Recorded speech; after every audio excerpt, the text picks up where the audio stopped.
जंगा ત્યારે જનાબે અલી અકબર કરબલાના મેદાનની અંદર આવી અને પોતે જંગ કરવા માટે તૈયાર.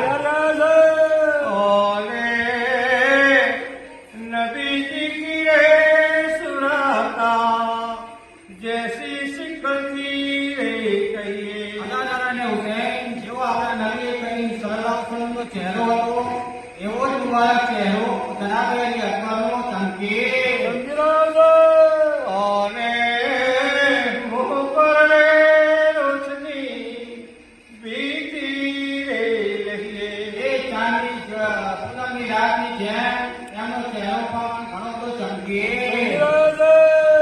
देखो मदीने के लोका जब नबी जी पूरे साथे અદાદાર